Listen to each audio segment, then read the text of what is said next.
Bonjour à tous et bienvenue. Alors, avant de commencer ce que je veux partager cette fois, juste deux petites choses. La première chose, toutes mes excuses parce que normalement, j'essaie de répondre aux commentaires assez vite, sauf que j'ai été beaucoup partie dans les nations. C'était pas possible. Je fais de mon mieux. J'ai presque rattrapé. Mais merci pour les commentaires parce qu'il y a des gens, vous avez des visions juste profondes et je prie que là où le Seigneur vous emploie, que ces visions puissent vraiment être très, très aidantes pour le peuple de Dieu, là où vous êtes. Et la deuxième chose, vous avez remarqué, merci pour les commentaires, et avec mon mari, on était conscient du problème que, en effet, parfois, ce n'est pas ma voix, mais une voix automatique. Bien joué si vous avez deviné que c'est pas Anne qui parle. En effet, c'est un truc qui a été inventé par YouTube et finalement, on a fait le choix de juste de dire non. On espère avoir arrêté ce problème. Sauf que ça peut arriver si, par exemple, vous voulez écouter en français, la version française, c'est le vendredi soir. En effet, normalement, il n'y a pas de problème avec ça. Mais presque la même vidéo apparaît le mercredi, mais en anglais pour les anglophones, vous voyez. Et alors, si vous respectez la langue et que vous voulez, bien sûr, on espère plus de problèmes. Bien sûr, sentez-vous libre. Si vous voulez suivre en anglais pour perfectionner votre anglais, sentez-vous complètement libre et je vous bénis avec cela. OK, alors j'espère que ça règle le problème et merci pour les commentaires et tout ça. Mais aujourd'hui, j'avais à cœur de partager avec vous quelque chose que je viens de recevoir ce matin. Et je pense qu'en voyant les actualités de plus en plus, les tempêtes et tout ça, on peut se dire, mais Seigneur, qu'est-ce que tu attends de nous? Qu'est-ce qui arrive? Et ce matin, je méditais, je questionnais le Seigneur et il m'avait montré plusieurs choses. Et ça concerne tout le monde. Et il s'agit de la grande différence entre la lumière et les ténèbres. La première chose que j'ai vue, je me suis dit, mince, mais ça, c'est vraiment, Seigneur, très, très, très bizarre. J'ai vu comme des rayons énormes de lumière et des gens qui marchaient dans les rayons de lumière, mais je ne voyais pas le sol. C'était vraiment quelque chose de surnaturel. Et je me suis dit, mais Seigneur, est-ce qu'il s'agit des anges? Parce qu'un être humain ne peut pas faire comme ça.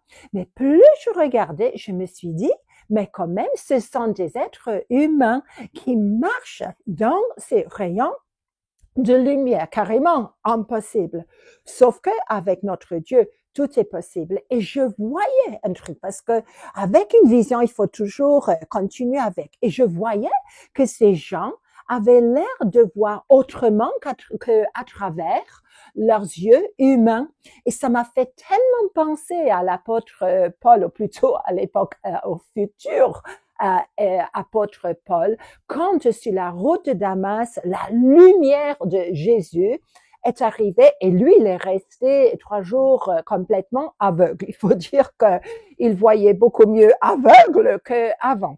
Mais je me suis dit, mais il y a des lumières tellement brillantes comme ça que c'est pas la peine d'essayer de voir à travers nos yeux humains. Même, je vous souhaite une bonne vision physique aussi, très important. Mais les circonstances vont être tellement fluides, les choses vont aller tellement vite maintenant qu'il va falloir vraiment voir à travers la lumière surnaturelle, divine de Dieu qui va nous amener clarté, qui va nous donner certitude et direction quand tout autour de nous semble s'écrouler. Et ça va arriver assez vite, ça je sais. Et alors, après ça, je me suis dit, mais Seigneur, les ténèbres, ça doit être terrible aussi parce que je voyais que comme l'arrière-plan de ces rayons de lumière, c'était des ténèbres tellement profondes. Je dis, mais Seigneur, personne ne peut voir. C'était comme une substance et on ne voyait pas. Et je dis, mais Seigneur, c'est quoi ça?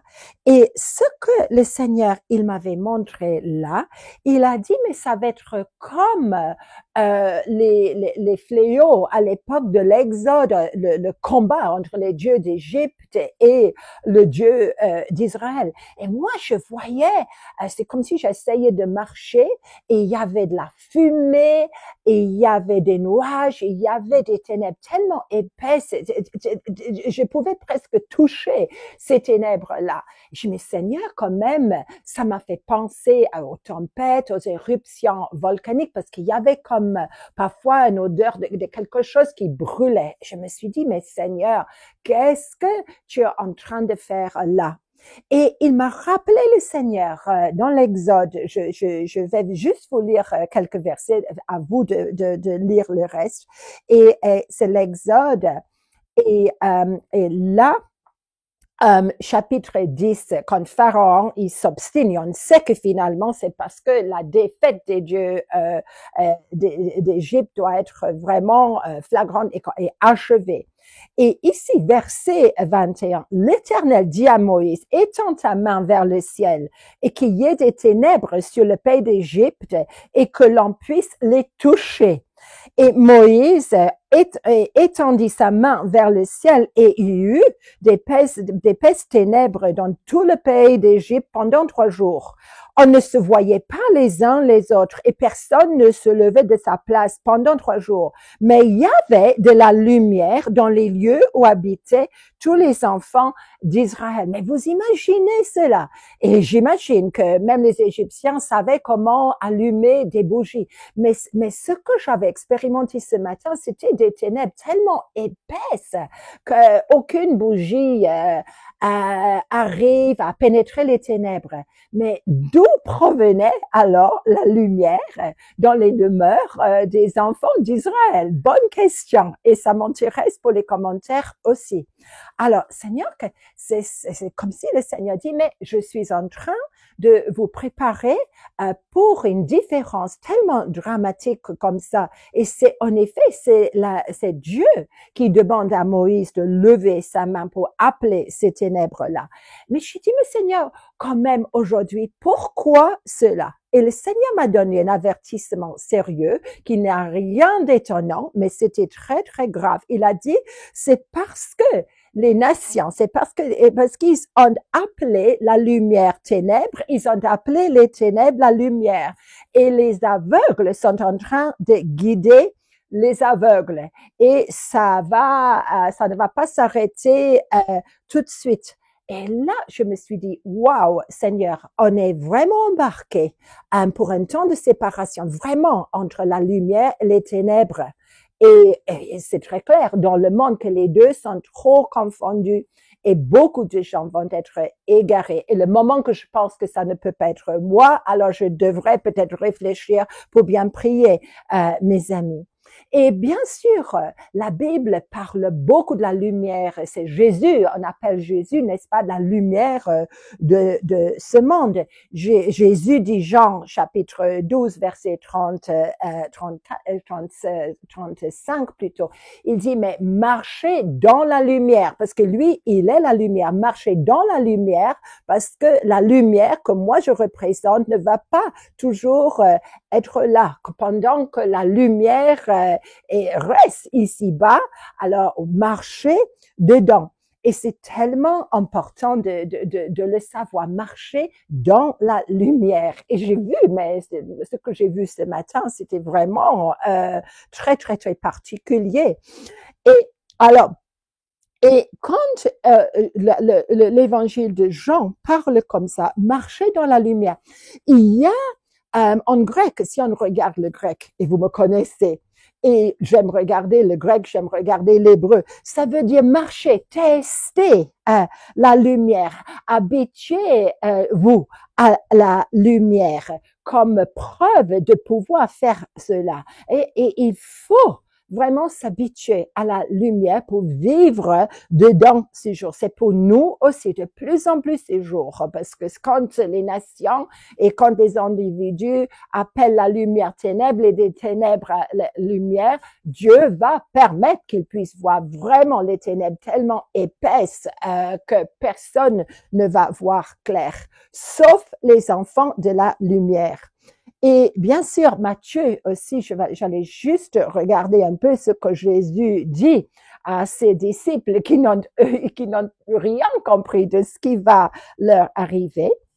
Matthieu 5 et verset 13. Vous êtes le sel de la terre. Parce que le sel et la lumière, c'est souvent ensemble. Mais si le sel perd sa saveur, avec quoi lui rendra-t-on? Il ne sert plus qu'à être jeté dehors et foulé aux pieds par les hommes. Vous êtes la lumière du monde. Une ville située sur une montagne ne peut être cachée.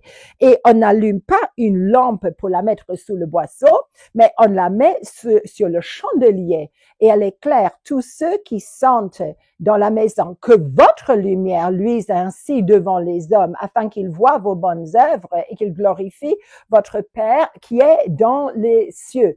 Et on connaît par cœur, mais parfois le Seigneur, il dit, mais oui, notre cœur connaît, mais on va faire une expérience d'être la lumière divine, les représentants de Jésus, les gens qui voient clair dans des situations complètement glauques, qui ont la vérité, où il y a confusion, où il y a doute, où les gens qui ont la certitude, qui ont l'éclaircissement du ciel pour un monde qui est en train de basculer de plus en plus vers les ténèbres. Et je prie pour nous tous qu'on puisse être vraiment comme ça. Et finalement, où j'ai vraiment voulu aller, c'est à la fin de l'affaire. Et j'étais en train, parce que ma question, je vous rappelle, c'était Seigneur, où vont les nations aujourd'hui? On voit des alliances tellement bizarres, on regarde les actualités et on se dit, mais Seigneur, qu'est-ce qui est en train d'arriver? Désolé, mais le Seigneur, c'est comme s'il dit, mais si vous voulez, si vous préférez les ténèbres, vous aurez les ténèbres. Mais finalement, où le Seigneur me montre pour nos nations, la plupart d'entre nous, on n'est pas israéliens ni juifs, mais il y a cette vision extraordinaire du temple de Dieu. Et c'est chapitre 21, verset 23. La ville n'a besoin ni du soleil ni de la lune pour l'éclairer, car la gloire de Dieu l'éclaire et l'agneau est son flambeau. Les nations marcheront à sa lumière et les rois de la terre y apporteront leur gloire. Ses portes ne se fermeront point le jour, car il n'y aura point de nuit. Et on y apportera la gloire et l'honneur des nations. Alors les nations qui vont être sauvées, ici le mot nation, c'est pas pour Israël. Normalement, c'est employé pour les nations des gentils, des nations comme la France, comme la Belgique, comme l'Angleterre, etc. Et les nations vont dépendre tellement de cela. Et c'est comme si aujourd'hui le Seigneur veut nous donner quelques prémices de qui on est dans nos nations. On prie bien sûr pour nos nations. Et c'est clair que là, le soleil, la lune, il n'y aura plus ça, plus de nuit, plus de jour, parce que on n'a pas besoin d'être éclairé, parce que si vous terminez avec la Genèse, on va vraiment terminer avec le début. Pourquoi le soleil? Pourquoi la lune et les étoiles? Pour fixer le temps, parce que c'est le calendrier. Et mais par rapport à l'Apocalypse, il n'y aura plus besoin de tout cela, parce que tout va être visible. Alors préparons-nous. Parce que je vois que beaucoup de nations vont vraiment vivre des éruptions volcaniques, une poussière immense, des fumées, que ça soit guerre ou autre, et prions que le Seigneur puisse nous avertir. Mais préparons-nous à être vraiment la lumière, à marcher dans la lumière quand les nations ne voient plus clair et je ne critique pas nos nations. Il faut prier pour nos nations, il faut prier pour nos gouvernements. Mais nous, on est appelés à être les enfants de la lumière. Et c'est ça que je souhaite, c'est ça ma prière pour vous, que vous puissiez avoir vraiment la lumière du ciel, la révélation, la vérité, la transparence du ciel. Et comme on n'est pas encore dans nos corps ressuscités, mais quelque chose est en train d'arriver dans cette saison. Et c'est bientôt Hanouka. Et j'ai beaucoup de choses à dire par rapport à Hanouka cette année. Mais en attendant cela, je vous bénis. Et merci pour les commentaires et n'hésitez pas, ça m'intéresse énormément. Et soyez bénis, mes amis.